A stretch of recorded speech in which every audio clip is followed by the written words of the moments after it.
നമസ്കാരം. മലയാളി വാർത്ത ഇൻസൈഡിലേക്ക് സ്വാഗതം. 2029 കേരളം ഉൾപ്പെടെയുള്ള സംസ്ഥാനങ്ങളിൽ തെരഞ്ഞെടുപ്പിന് വഴി തെളിയുന്നു. ഇത് സംഭവിച്ചാൽ വി.ഡി. സതീശൻ സർക്കാരിന്റെ കാലാവധി 3 വർഷമായി കുറയും. വെറും 3 വർഷം കൊണ്ട് ഇടതുപക്ഷത്തിന് അധികാരത്തിൽ തിരിച്ചെത്താനും കഴിയില്ല. എങ്കിൽ സതീശൻ 5 കൊല്ലം കൂടി ഭരിക്കും. ഒരു രാജ്യം ഒരു തെരഞ്ഞെടുപ്പ് ബില്ലുകളുമായി ബന്ധപ്പെട്ട് പാർലമെന്ററി സംയുക്ത സമിതി വിവിധ സംസ്ഥാനങ്ങളിലെ മുഖ്യമന്ത്രിമാർ ഉൾപ്പെടെയുള്ളവരുമായി ചർച്ചകൾ നടത്തി വരികയാണ്. തങ്ങൾക്ക് ഭൂരിപക്ഷമുള്ള 22 സംസ്ഥാനങ്ങളിലും കേന്ദ്രഭരണ പ്രദേശങ്ങളിലും ഒരേ സമയത്തുള്ള തെരഞ്ഞെടുപ്പ് നിലവിലെ 2034 എന്ന സമയപരിധിയിൽ നിന്ന് 2029 മുന്നോട്ട് കൊണ്ടുവരാനുള്ള സാധ്യത NDA പരിശോധിക്കുന്നതായാണ് വിവരം. ഇതിനായി കാലാവധി പൂർത്തിയാകുന്നതിന് മുമ്പേ തന്നെ നിയമസഭകൾ പിരിച്ചുവിടുന്ന കാര്യമാണ് പരിഗണനയിലുള്ളത്. NDA ഭരിക്കുന്ന 22 സംസ്ഥാനങ്ങളിലും കേന്ദ്രഭരണ പ്രദേശങ്ങളിൽ 11 എണ്ണത്തിലും 2029 ലോക്സഭാ തെരഞ്ഞെടുപ്പിന് മുമ്പുള്ള അടുത്ത 2 വർഷത്തിനുള്ളിൽ തെരഞ്ഞെടുപ്പ് നടക്കേണ്ടതുണ്ട്. ആന്ധ്രാപ്രദേശ്, അരുണാചൽ പ്രദേശ്, സിക്കിം, ഒഡീഷ എന്നീ 4 സംസ്ഥാനങ്ങളിലും നിലവിൽ ലോക്സഭാ തെരഞ്ഞെടുപ്പിനൊപ്പമാണ് നിയമസഭാ തെരഞ്ഞെടുപ്പും നടക്കുന്നത്. ഈ 4 സംസ്ഥാനങ്ങളും ഇപ്പോൾ ഭരിക്കുന്നത് NDA ആണ്.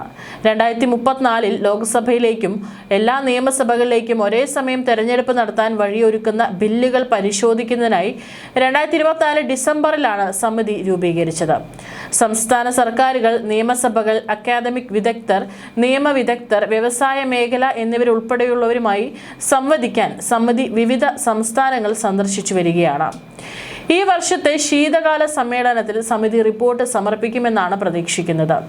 അടുത്ത 2 വർഷങ്ങളിൽ NDA സംസ്ഥാന സർക്കാരുകളിൽ അധികാരം നിലനിർത്തുകയാണെങ്കിൽ മന്ത്രിസഭയുടെ ശുപാർശ പ്രകാരം അതാത് ഗവർണർമാർക്ക് 2029 ജാനുവരിയോടെ ഈ 22 സംസ്ഥാനങ്ങളിലെയും നിയമസഭകൾ പിരിച്ചുവിടാൻ സാധിക്കുമെന്ന് മനസ്സിലാക്കുന്നു.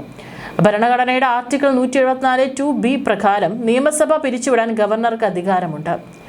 മന്ത്രിസഭയുടെ ശുപാർശ പ്രകാരമോ അല്ലെങ്കിൽ സർക്കാരിന്റെ ഭൂരിപക്ഷം നഷ്ടപ്പെടുമ്പോഴാണ് ഗവർണർ സാധാരണയായി ഇങ്ങനെ ചെയ്യുന്നത്. നിയമസഭ പിരിച്ചുവിട്ടാൽ 6 മാസത്തിനകം തെരഞ്ഞെടുപ്പ് നടത്തണമെന്ന് 1950 ജനപ്രാതിനിധ്യ നിയമം വ്യവസ്ഥ ചെയ്യുന്നുണ്ട്.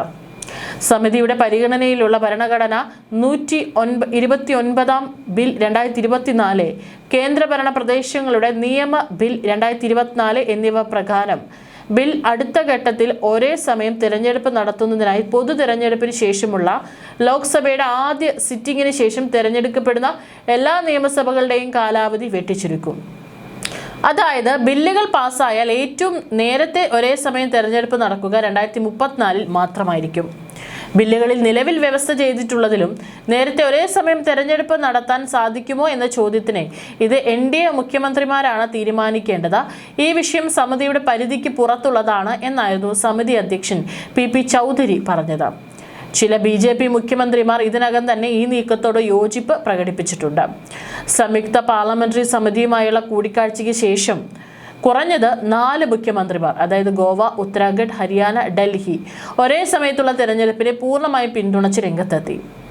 ദേശീയ തലത്തിൽ തെരഞ്ഞെടുപ്പ് ഷെഡ്യൂളുകൾ ക്രമീകരിക്കുന്നതിന് ഡൽഹിയുടെ ഭരണകാലാവധിയിൽ ഉചിതമായ മാറ്റം വരുത്തേണ്ടതുണ്ടെങ്കിൽ ഡൽഹി സർക്കാർ അത് ക്രിയാത്മകമായ സമീപനത്തോടെ പരിഗണിക്കാൻ തയ്യാറാണെന്ന് ജൂലൈ 1 സമിതിയുമായി കൂടിക്കാഴ്ച നടത്തിയ ഡൽഹി മുഖ്യമന്ത്രി രേഖ ഗുപ്ത വ്യക്തമാക്കിയിട്ടുണ്ട്.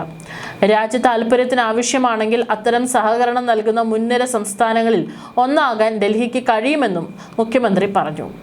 ഡൽഹിയുടെ കാര്യത്തിൽ നിലവിലെ നിയമസഭയുടെ കാലാവധി 1 വർഷം വെട്ടിച്ചുരുക്കേണ്ടി വരും. 2029 ലോക്സഭയ്ക്കൊപ്പം തെരഞ്ഞെടുപ്പ് നടത്താനായി നിയമസഭകൾ പിരിച്ചുവിടാൻ NDA തീരുമാനിച്ചാൽ യഥാക്രമം 2027 2028 തെരഞ്ഞെടുപ്പ് നടക്കേണ്ട സംസ്ഥാനങ്ങളായ ഗോവ, ഗുജറാത്ത്, മണിപ്പൂർ, ഉത്തർപ്രദേശ്, ഉത്തരാഖണ്ഡ് എന്നീ നിയമസഭകളുടെ കാലാവധി 3 വർഷവും ഛത്തീസ്ഗഡ്, മധ്യപ്രദേശ്, മേഘാലയ, നാഗാലാൻഡ്, രാജസ്ഥാൻ, ത്രിപുര എന്നീ നിയമസഭകളുടെ കാലാവധി 4 വർഷവും വെട്ടിച്ചുരുക്കേണ്ടി വരും. ലോക്സഭാ തെരഞ്ഞെടുപ്പിന് മുമ്പ് തെരഞ്ഞെടുപ്പ് നടക്കേണ്ട പ്രതിപക്ഷ പാർട്ടികൾ ഭരിക്കുന്ന സംസ്ഥാനങ്ങളിൽ പഞ്ചാബ് 2027, ഹിമാചൽ പ്രദേശ്, കർണാടക, മിസോറാം, തെലങ്കാന 2028 എന്നിവ ഉൾപ്പെടുന്നു. അതായത് അടുത്ത തെരഞ്ഞെടുപ്പിന് ശേഷം ലോക്സഭാ തെരഞ്ഞെടുപ്പ് നടക്കുമ്പോൾ ഈ സംസ്ഥാന നിയമസഭകൾക്ക് 3 മുതൽ 4 വർഷം വരെ മാത്രമേ കാലാവധി ബാക്കിയുണ്ടാവൂ. മണ്ഡല പുനർനിർണയവുമായി ബന്ധപ്പെട്ട് നിലനിൽക്കുന്ന തർക്കങ്ങൾക്ക് പുറമെ ഈ നീക്കം NDAയും പ്രതിപക്ഷവും തമ്മിലുള്ള ഭിന്നത കൂടുതൽ രൂക്ഷമാക്കുമെന്നാണ് വിലയിരുത്തൽ. 22 NDA സംസ്ഥാനങ്ങൾ 2029 ലോക്സഭാ തെരഞ്ഞെടുപ്പുമായി ഒന്നിച്ച് തെരഞ്ഞെടുപ്പ് നടത്തുന്നതിനെ കുറിച്ച് ചോദിച്ചപ്പോൾ അതൊരു സാങ്കല്പിക കാര്യമാണെന്ന് പറഞ്ഞ് കോൺഗ്രസ് ജനറൽ സെക്രട്ടറി ജയറാം രമേശ് പ്രതികരിക്കാൻ വിസമ്മതിച്ചു. കോൺഗ്രസ് ഒരു രാജ്യം ഒരു തെരഞ്ഞെടുപ്പ് എന്നതിനെ എതിർക്കുന്നു. ഇത് ഭരണഘടനാ വിരുദ്ധവും ജനാധിപത്യ വിരുദ്ധവും ഉത്തരവാദിത്വത്തിന് നിരക്കാത്തതുമാണ്. JPC വിഷയം പരിശോധിച്ചു വരികയാണ്. ശീതകാല സമ്മേളനം വരെ റിപ്പോർട്ട് നൽകാൻ സമയമുണ്ട്. തങ്ങളുടെ നിലപാടിൽ മാറ്റം വരുത്താൻ തക്കതായ ഒന്നും സംഭവിച്ചിട്ടില്ലെന്നും അദ്ദേഹം പറഞ്ഞു. 2024 കോൺഗ്രസ് DMK MPമാർ ഈ ബില്ലുകൾ പാർലമെന്റിൽ അവതരിപ്പിക്കുന്നതിനെ ഭരണഘടനാ വിരുദ്ധമെന്ന് വിശേഷിപ്പിച്ച് എതിർത്തിരുന്നു. മെയ് മാസത്തിൽ കമ്മിറ്റി അന്നത്തെ കർണാടക ഉപമുഖ്യമന്ത്രിയായിരുന്ന DK ശിവകുമാറുമായി കൂടിക്കാഴ്ച നടത്തിയപ്പോഴും അദ്ദേഹം ബില്ലുകളെ എതിർത്തിരുന്നു. ഇതുവരെ മഹാരാഷ്ട്ര, ഉത്തരാഖണ്ഡ്, ഹരിയാന, പഞ്ചാബ്, ഹിമാചൽ പ്രദേശ്, കർണാടക, ഗുജറാത്ത്, ഡൽഹി, ഗോവ, ഉത്തർപ്രദേശ് എന്നീ സംസ്ഥാനങ്ങളിലെ ജനപ്രതിനിധികളുമായി സമിതി ചർച്ച നടത്തി കഴിഞ്ഞു. ഒരു രാജ്യം ഒരു തെരഞ്ഞെടുപ്പ് പരിഷ്കാരം 2029 പൊതു തെരഞ്ഞെടുപ്പോടെ നിലവിൽ വന്നേക്കുമെന്നും സൂചനയുണ്ട്.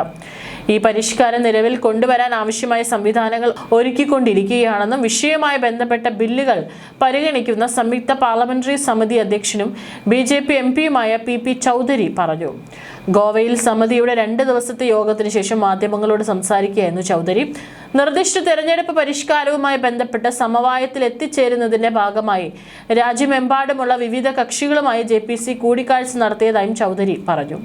കൂടിക്കാഴ്ച നടത്തിയതിൽ 99% പേരും നിർദ്ദിഷ്ട പരിഷ്കാരത്തെ പിന്തുണച്ചതായും അദ്ദേഹം കൂട്ടിച്ചേർത്തു. ഗോവയിലെത്തിയ JPC മുഖ്യമന്ത്രി പ്രമോദ് സാവന്തുമായും അദ്ദേഹത്തിന്റെ മന്ത്രിസഭാ അംഗങ്ങളുമായും തെരഞ്ഞെടുപ്പ് പരിഷ്കാരവുമായി ബന്ധപ്പെട്ടും അഭിപ്രായം ആരാഞ്ഞു. ഗുജറാത്ത്, കർണാടക, മഹാരാഷ്ട്ര, ഹിമാചൽ പ്രദേശ്, ഉത്തരാഖണ്ഡ്, പഞ്ചാബ്, ഹരിയാന, ഡൽഹി എന്നിവിടങ്ങളിലെ ഭരണഘടനാ വിദഗ്ധരും സിവിൽ സൊസൈറ്റി സംഘടനകളും വിദ്യാഭ്യാസ വിദഗ്ധരും ഉൾപ്പെടെയുള്ളവരുമായും ഇതിനകം കൂടിക്കാഴ്ച നടത്തിയെന്നും ചൗധരി പറഞ്ഞു. സംയുക്ത പാർലമെന്ററി സമിതിയുടെ പരിഗണനയിലാണ് നിലവിൽ ബില്ല്. ഭരണഘടനാ ഭേദഗതി ബിൽ ആയതിനാൽ മുന്നിൽ 2 ഭൂരിപക്ഷം ആവശ്യമാണ്. ബിൽ പാർലമെന്റിൽ പാസ്സായില്ലെങ്കിൽ NDA ഭരിക്കുന്ന സംസ്ഥാനങ്ങളിലെ നിയമസഭകൾ പിരിച്ചുവിട്ട് തെരഞ്ഞെടുപ്പിനെ നേരിടുമെന്നും NDA വൃത്തങ്ങൾ അറിയിച്ചതായി റിപ്പോർട്ടുകളുണ്ട്. RSSന്റെ സുപ്രധാന അജണ്ടയായ ഒരു രാജ്യം ഒരു തെരഞ്ഞെടുപ്പ് എന്ന ലക്ഷ്യം നേടാനുള്ള ബിൽ 2024 ഡിസംബറിലാണ് ലോക്സഭയിൽ അവതരിപ്പിച്ചത്.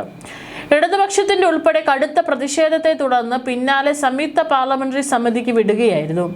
ഭരണഘടനയുടെ 82, 83, 172, 327 എന്നീ അനുച്ഛേദങ്ങളിലാണ് ഭേദഗതി വരുത്തുന്നത്. ലോക്സഭയിൽ നിന്ന് 27 അംഗങ്ങളും രാജ്യസഭയിൽ നിന്ന് 12 അംഗങ്ങളും അടക്കം 39 പേരാണ് സംയുക്ത പാർലമെന്ററി സമിതിയിലുള്ളത്. ഒരേസമയം തെരഞ്ഞെടുപ്പുകൾ നടത്തുന്നത് ധാരാളം പണം ലാഭിക്കുമെന്നും വികസന പ്രവർത്തനങ്ങൾ ഇടയ്ക്കിടെ തടസ്സപ്പെടുത്തുന്നത് തടയുമെന്നാണ് RSS BJP കേന്ദ്ര സർക്കാർ വാദിക്കുന്നത്. അതേസമയം ഒന്നിച്ച് തെരഞ്ഞെടുപ്പ് നടത്തുക വഴി പ്രചാരണ അജണ്ട തങ്ങൾക്ക് നിശ്ചയിക്കാൻ കഴിയുമെന്ന ഗൂഢതന്ത്രമാണ് BJPയുടെ മനസ്സിൽ. 5 വർഷത്തേക്ക് ജനപ്രതിനിധികളെ തെരഞ്ഞെടുക്കുക എന്ന ഭരണഘടനാപരമായ അവകാശം നിഷേധിക്കുന്നതാണ് ബില്ലെന്ന് പ്രതിപക്ഷം ചൂണ്ടിക്കാട്ടുന്നു. നിയമസഭാ തെരഞ്ഞെടുപ്പ് നീട്ടാൻ തെരഞ്ഞെടുപ്പ് കമ്മീഷൻ അധികാരം നൽകുന്നത് ഫെഡറലിസത്തിന് നേരെയുള്ള കടന്നാക്രമണമാണ്. മോദി സർക്കാരിന്റെ കാലത്ത് തെരഞ്ഞെടുപ്പ് കമ്മീഷണർമാരുടെ നിയമനങ്ങളും അവരുടെ വരുമാനങ്ങളും വിവാദത്തിലായിട്ടുണ്ട്. 1967 വരെ ലോക്സഭാ നിയമസഭാ തെരഞ്ഞെടുപ്പുകൾ ഒന്നിച്ചാണ് നടന്നത്. 1969-70 കാലത്ത് പല സംസ്ഥാന സർക്കാരുകളും നിലം പതിച്ചതോടെയാണ് ക്രമം തെറ്റിയത്. അതിനാൽ ഒരേ സമയം തെരഞ്ഞെടുപ്പ് എന്നത് അടിച്ചേൽപ്പിക്കുന്നത് അങ്ങേയറ്റം ജനാധിപത്യ വിരുദ്ധമാണ്. നിയമനിർമ്മാണത്തിനുള്ള സഭയുടെ അധികാര പരിധി ലംഘിക്കുന്നതാണ് ബില്ലിലെ വ്യവസ്ഥകളെന്ന് വിമർശനമുണ്ട്. ലോക്സഭയുടെ കാലാവധിക്ക് അനുസൃതമായി നിയമസഭകളുടെ കാലാവധി നിശ്ചയിക്കാനാവില്ല. നിയമസഭകൾ വേറിട്ടതും തുല്യ സ്ഥാനത്തുള്ളതുമാണ്. അമിതമായ കേന്ദ്രവൽക്കരണമാകും സംഭവിക്കുക. ഒരു രാഷ്ട്ര ഒരു തെരഞ്ഞെടുപ്പ് എന്ന വിഷയത്തിൽ രാജ്യത്തുടനീളം ചർച്ചകൾ നടക്കുന്നുണ്ട്. ലോക്സഭയിലേക്കും എല്ലാ സംസ്ഥാന നിയമസഭകളിലേക്കും ഒരേ സമയം തെരഞ്ഞെടുപ്പുകൾ നടക്കുമെന്നതാണ് യഥാർത്ഥത്തിൽ ആശയത്തിന്റെ അർത്ഥം. ഈ ആശയത്തിന്റെ പ്രധാന വക്താക്കളിൽ ഒരാൾ പ്രധാനമന്ത്രി നരേന്ദ്രമോദി തന്നെയാണ്. ഇതിനെ മുൻ രാഷ്ട്രപതിമാരായ രാംനാഥ് കോവിന്ദും പ്രണബ് മുഖർജിയും പിന്തുണയ്ക്കുന്നുണ്ട്. ആശയം ഒരിക്കലും പുതിയതല്ല. ഇന്ത്യ മുമ്പ് ഒരു രാജ്യം ഒരു തെരഞ്ഞെടുപ്പ് പിന്തുടർന്നിരുന്നു. 1952, 1957, 1962, 1967 വർഷങ്ങളിലെ തെരഞ്ഞെടുപ്പുകൾ ഈ ആശയത്തെ അടിസ്ഥാനമാക്കിയുള്ളതായിരുന്നു. ഇത് ഭരണഘടനാ വിരുദ്ധമാണെന്നും ഇന്ത്യയിൽ ഭരണഘടന പരമോന്നതമായതിനാൽ ഭരണഘടനയ്ക്ക് വിരുദ്ധമായ ഒന്നും ഇന്ത്യയിൽ പിന്തുടരാനാകില്ലെന്നും ആശയത്തെ എതിർക്കുന്നവർ വാദിക്കുന്നു. ഒരു രാഷ്ട്രം ഒരു തെരഞ്ഞെടുപ്പ് എന്ന നയം നമുക്ക് സാധ്യമാണോ അല്ലയോ എന്ന് യഥാർത്ഥത്തിൽ ഭരണഘടന വ്യക്തമായി പറയുന്നില്ല. ആർട്ടിക്കിൾ 83(2) ലോക്സഭയുടെ കാലാവധിയെക്കുറിച്ച് പ്രതിപാദിക്കുന്നു. നേരത്തെ പിരിച്ചുവിട്ടില്ലെങ്കിൽ അത് 5 വർഷത്തേക്കായിരിക്കുമെന്ന് പറയുന്നു. അതുപോലെ ആർട്ടിക്കിൾ 172 പറയുന്നത് നേരത്തെ പിരിച്ചുവിട്ടില്ലെങ്കിൽ സംസ്ഥാന അസംബ്ലികളുടെ കാലാവധി 5 വർഷമായിരിക്കുമെന്നാണ്. ഇന്ത്യ ശക്തമായ കേന്ദ്ര സർക്കാരുള്ള ഒരു ഫെഡറൽ രാജ്യമായതിനാൽ ഒരു രാജ്യം ഒരു തെരഞ്ഞെടുപ്പ് എന്നത് ഫെഡറൽ സംഘടനയുടെ ലംഘനമാണെന്ന് ചില നേതാക്കൾ പറയുന്നു. യഥാർത്ഥത്തിൽ പ്രശ്നം നിയമപരവും രാഷ്ട്രീയവുമായ വശങ്ങളുടെ സംയോജനമാണ്. തെരഞ്ഞെടുപ്പ് നടത്തുന്നതിന് ഭരണഘടനയിൽ ഭേദഗതി ആവശ്യമാണ്. ഇതിന് ഇരുസഭകളുടെയും പിന്തുണ ആവശ്യമാണ്. ഭേദഗതി ഇല്ലാതെ എല്ലാ സംസ്ഥാനങ്ങളെയും സംസ്ഥാന സർക്കാരുകൾ പിരിച്ചുവിട്ട് ഒരേ സമയം തെരഞ്ഞെടുപ്പ് നടത്താൻ കഴിയില്ല. രാജ്യത്തുടനീളം ശക്തമായ സർക്കാർ രൂപീകരിക്കാൻ BJPയെ സഹായിക്കുമെന്ന് വിശ്വസിക്കുന്നതിനാലാണ് ഒരു രാജ്യം ഒരു തെരഞ്ഞെടുപ്പ് എന്ന ആശയത്തെ BJP അനുകൂലിക്കുന്നത്. മിക്ക അഭിപ്രായ സർവേകളിലും ജനങ്ങൾ പ്രധാനമന്ത്രി മോദിയെ പിന്തുണയ്ക്കുന്നു. എന്നാൽ ചില മുഖ്യമന്ത്രിമാർ തൃപ്തരല്ല. ഒരു രാഷ്ട്രം ഒരു തെരഞ്ഞെടുപ്പ് എന്ന് വന്നാൽ BJP അധികാരത്തിൽ വരാനുള്ള സാധ്യത കൂടുതലാണ്. കോൺഗ്രസ് പോലുള്ള മറ്റു പാർട്ടികൾക്കും ഇപ്പോഴും കേന്ദ്ര നേതാവില്ല. ഒരു രാജ്യം ഒരു തെരഞ്ഞെടുപ്പ് സംഭവിച്ചാൽ അധികാരത്തിലുള്ള സംസ്ഥാനങ്ങളിൽ പോലും പരാജയപ്പെടാൻ ഇടയാക്കും. ഒരു തെരഞ്ഞെടുപ്പ് ധാരാളം പണവും മനുഷ്യശക്തിയും ലാഭിക്കും. സംസ്ഥാന നിയമസഭകളിലേക്ക് ഒരേ സമയം തെരഞ്ഞെടുപ്പ് നടത്തിയാൽ അത് സർക്കാർ ഖജനാവിന് വലിയ നേട്ടമാകും. ധാരാളം പണവും മനുഷ്യശക്തിയും ലാഭിക്കും. കൂടാതെ ഒരേ സമയം തെരഞ്ഞെടുപ്പ് നടന്നാൽ യഥാർത്ഥത്തിൽ വോട്ട് ചെയ്യാൻ വീടുകളിൽ നിന്ന് വരുന്ന വോട്ടർമാരുടെ എണ്ണവും ശതമാനവും വർദ്ധിക്കുമെന്നും പ്രതീക്ഷിക്കുന്നു.